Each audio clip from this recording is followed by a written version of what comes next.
नमस्कार। खास पेशकश में आपका स्वागत है। आपके साथ मैं हूं शहनाज अज़ा।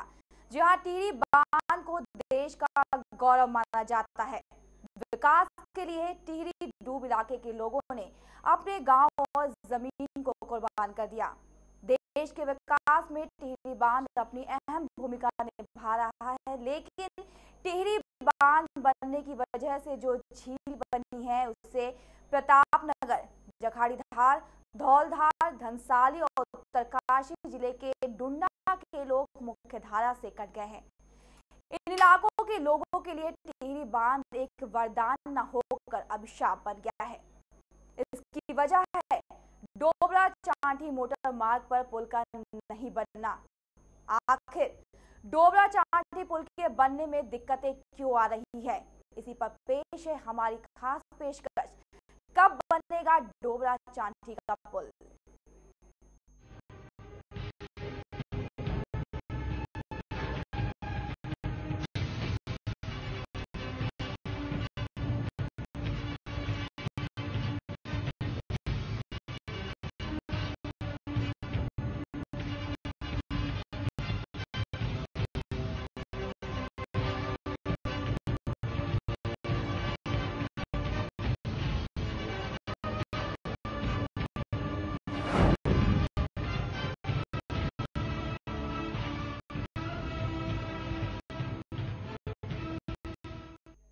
आइए सबसे पहले रूबरू होते हैं उन लोगों से जिनको डोबरा चांठी पुल नहीं बन पाने की वजह से भारी दिक्कतों का सामना यहाँ करना पड़ रहा है। पहले रोड की समस्या है, जिस सफर को हम 2 घंटे में तय करते हैं आज में 5-6 घंटे लगते हैं। यहाँ से जहाँ से ये रोड कटता है, चिकित्सा की इतनी ज़्यादा परेशानी है कि अगर हम लोग हल्का सा जरा सा कोई ठीक ठाक जैसी बीमारी होती देहरादून पहुँचने के लिए हमें कम से 12 से 14 घंटे। रोड के लिए हालांकि गाड़ी चलानी बहुत मुश्किल है, गाड़ी से टूट जाती है, पैसेंजर हल्ला करते हैं, जंप लग रहे हैं, ये करते तो चलने लायक ही नहीं। तो जिंदगी हमारी बेकार हो रखी है। हमें तो काला पानी है सीधी बात। और हम जितने भी प्रतिनिधि भेजते हैं वो प्रतिनिधि अपने सो जाते। तो वही टिहरी बांध बनने के बाद इलाके के लोगों को किन दिक्कतों का सामना करना पड़ रहा है, इस बारे में हमारे संवाददाता महेश सैनी ने प्रख्यात पर्यावरणविद अनिल जोशी से खास बातचीत की। उत्तराखंड का टिहरी डैम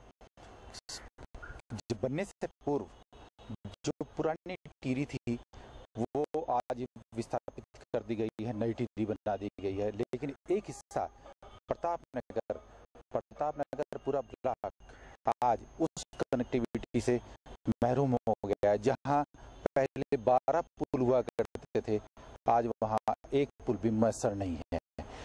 वे एक पुल बनने जा रहा था, उस पुल पर कोरियन कंपनी के साथ में उत्तराखंड सरकार ने कुछ कोलैबोरेशन किए थे, वो आज तक नहीं बन पाया है।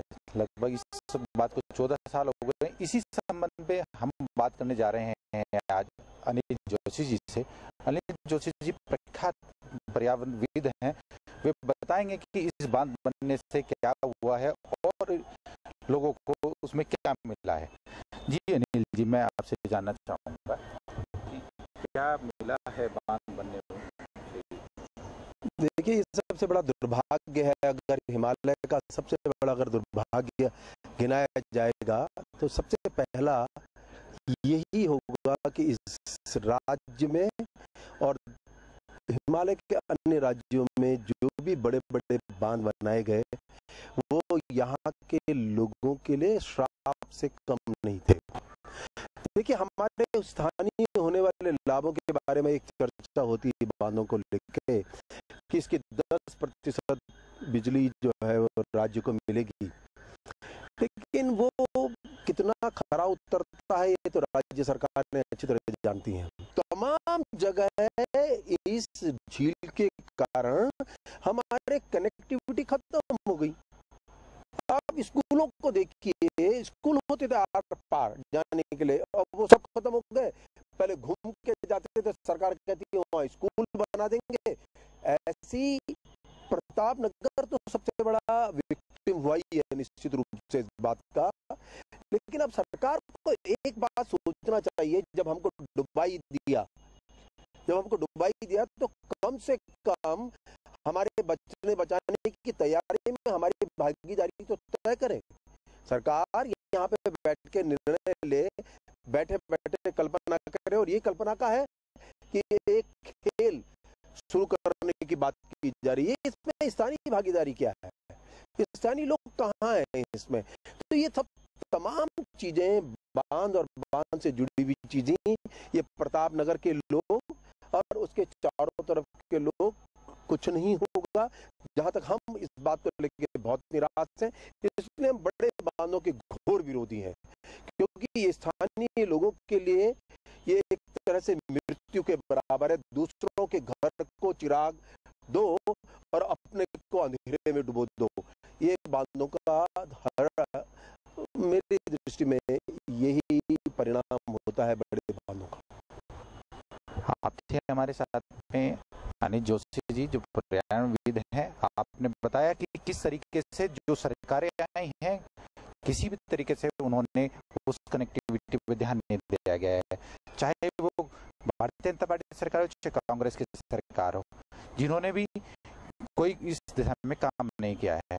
अब इस खेल पर भी उन्होंने प्रश्न चिन्ह लगाया है कि ये खेल जिस पर इतना पैसा खर्च किया जा रहा है, यह अनावश्यक है। पहले वहाँ की जन सुविधाओं को बहाल करना चाहिए था, मुहाल करना चाहिए था।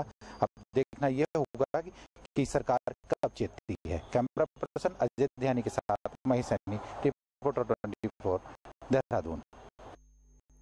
वे पद्मश्री और प्रख्यात समाज सेवी अवधेश कौशन भी डोबरा चांठी पुल नहीं बन पाने से बेहद खफा हैं। प्रताप नगर की बात जो है वो पुल बनना चाहिए, क्यों नहीं बनना चाहिए? अगर आप कोई चीज बना रहे तो किसी का रास्ता तोड़े। सबसे पहले पुल बनाए वो, और जब तक पुल नहीं बनता है एज ए टेम्परेरी अरेंजमेंट वो कोई और व्यवस्था कर सकती है, लेकिन पुल जो है वो ही एक तरीका है। कि नाव से जी ले जाएंगे, ये सब बकवास है। वहीं डोबरा चांठी पुल बनने में हो रही देरी से उत्तराखंड बीजेपी के नेता अभिमन्यु भी बेहद नाराज हैं। आइए आपको सुनाते हैं उनका इस बारे में क्या कहना है। देखिए, ब्रिटिश काल में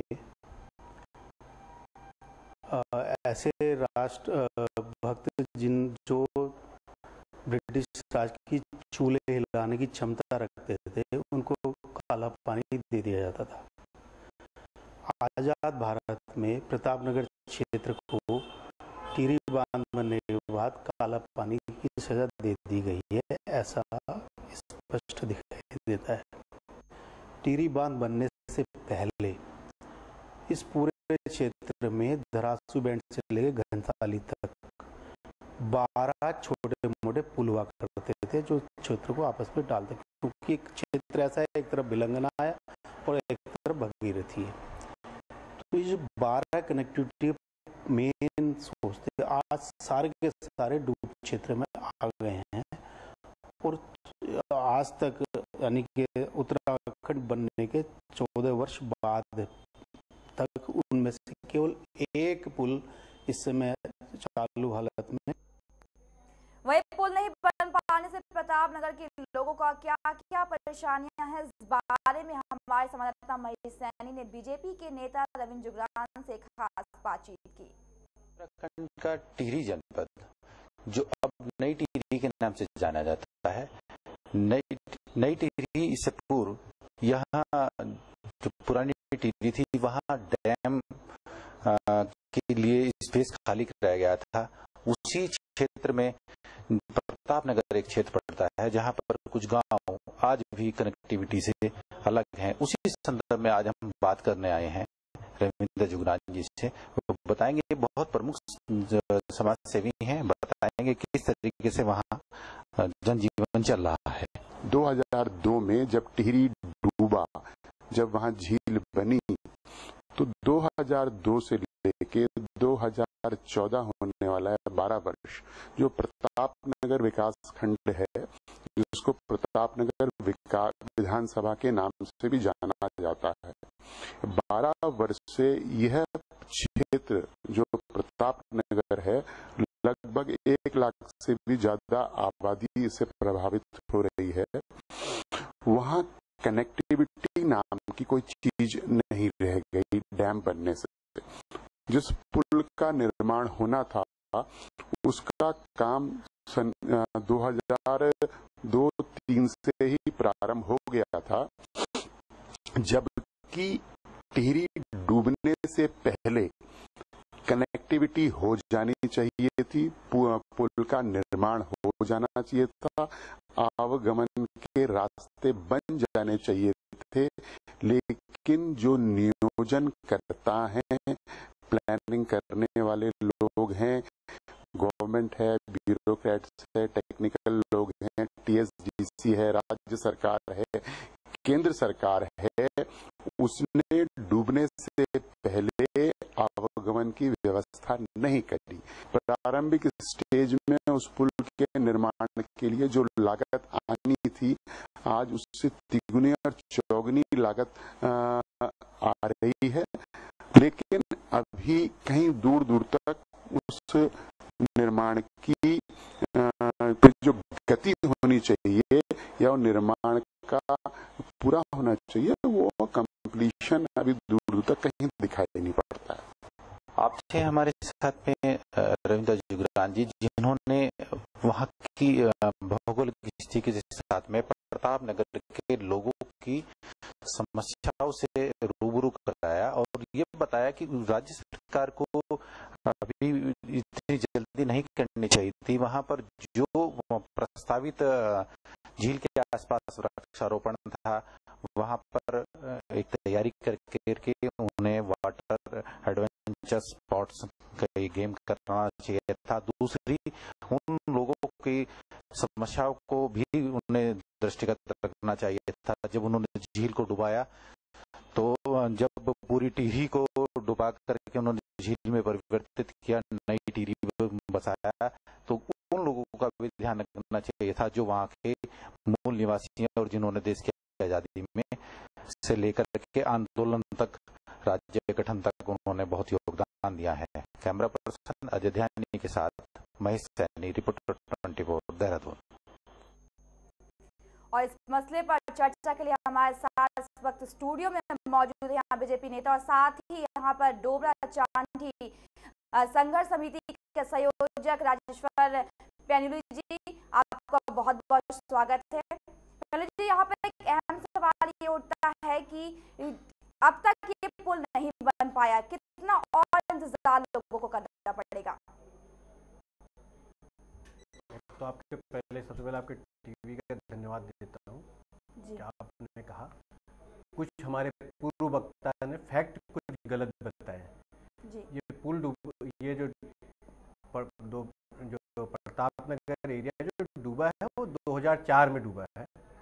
2004 में पानी भरना शुरू हुआ था, उस टाइम ये पुल डूबा था। उस टाइम मतलब वो क्षेत्र बाकी क्षेत्रों से अलग हुआ है। हम लोग वहाँ के निवासी हैं, उसी की जगह के रहने वाले हैं। हमने आरटीआई में जब इन्फॉर्मेशन निकालना शुरू करी, तब हमें पता चला कि एक्चुअल में क्या क्या हुआ, कैसे कैसे हुआ, कब कब हुआ और क्यों क्यों हुआ। ये पुल जो बनना शुरू हुआ था, जिसकी बात हम बार बार करते हैं, डोबरा चांठी, इसके अलावा वैसे वहाँ 2 छोटे छोटे पुल बने हैं। हम ये नहीं कह सकते कि पुल बने ही नहीं है। एक का पुल का नाम है पीपल डाली पुल, जो एक बनाया गया, और एक का पुल का नाम है स्यांसू पुल। पीपल डाली पुल 2004 में बनकर तैयार हो चुका था और स्यांसू का पुल जो था वो बाद में 2010 के आसपास या 9 के आसपास कभी बनकर तैयार हुआ। तो 2 कनेक्टिविटी है, लेकिन वो झूला पुल है जिसमें कि सामान्य थे। हम जिसके पुल के सारा झगड़ा चल रहा है, जिसकी सारी बात चल रही है, इसका नाम है डोबरा और चाटी। मतलब डोबरा एक साइड में एक गांव है झील के, और चाटी एक साइड का गांव है। प्रतापनगर साइड में जो गांव आता है उसका नाम है चाटी, और जो दूसरी साइड में आता है उसका नाम है डोबरा। दोनों को कनेक्ट, डोबरा जो ब्लॉक में आता है थौलदार ब्लॉक में आता है, और जो चाटी आता है प्रतापनगर ब्लॉक में आता है। जब 2006 में जब पुल में जब झील में पानी भर गया डैम के लिए, तब सरकार को जब बहुत अधिक प्रेशर हुआ तो उस तत्कालीन उस टाइम में जो श्री फूल सिंह बिष्ट जो हमारे स्वर्गीय हो गए हैं विधायक थे, जब उन्हें लगा कि 2007 में इलेक्शन होना है तो उन्होंने काफी प्रेशर डाल करके तत्कालीन मुख्यमंत्री नायडर तिवारी से इस पुल की स्वीकृति करवाई। इस पुल की स्वीकृति तो करा ली, लेकिन आनंद फानन में सिर्फ पॉलिटिकल रीजन से स्वीकृति कराई गई थी जी। और इस पुल को बनना था 2008 में जी। एक ऐसी कंपनी को दे दिया गया आनंद फानन में, और इसका टेंडर ऐसी जगह पर कर दिया गया जिसमें कि एक चंडीगढ़ की एक फर्म थी, उसको इस पुल को दे दिया गया, जिसे इस टाइप के पुल बनाने का। राजीव जी, आपको यहाँ पर थोड़ा रोकेंगे, हमारे साथ इस वक्त आपको बता दें कि उत्तराखंड से जुड़ चुके हैं किशोर उपाध्याय जी, और इस वक्त आपको बताएं किशोर उपाध्याय जी जिस कांग्रेस के अध्यक्ष हमारे साथ जुड़ चुके हैं, आपको बता दें किशोर उपाध्याय जी जिस तरीके से यहाँ पर डोबरा चांठी का मामला सामने आया और ये पुल अभी तक नहीं बन पाया और लोगों को काफी समस्याओं का यहाँ पर सामना करना पड़ रहा है, इस बारे में आपका क्या कहना है? नहीं, आपका बहुत बहुत धन्यवाद। आपने बहुत ही इस महत्वपूर्ण मुद्दे को चर्चा में लाने का काम किया है, और निश्चित रूप से एक बड़ा चिंता का विषय है। शायद हमारे जो मित्र हैं, मैं किसी और की आवाज भी सुन रहा था, इस पुल के इतिहास के बारे में उनको बड़ी अच्छी जानकारी है, लेकिन शायद वो ये बताना भूल गए है कि ये जो डोबरा चांठी पुल है, ये जब वहाँ पर बांध की सुरंगें बंद हुई थी, मैं और मेरे साथी जब हाई कोर्ट गए थे, तो हाई कोर्ट में क्योंकि कनेक्टिविटी नहीं थी प्रतापनगर के लिए, तो तब ये कॉन्सेप्ट लेकर के THDC और यहाँ हमारी जो उत्तराखंड की सरकार है और केंद्र सरकार है, तब ये कॉन्सेप्ट लेके आए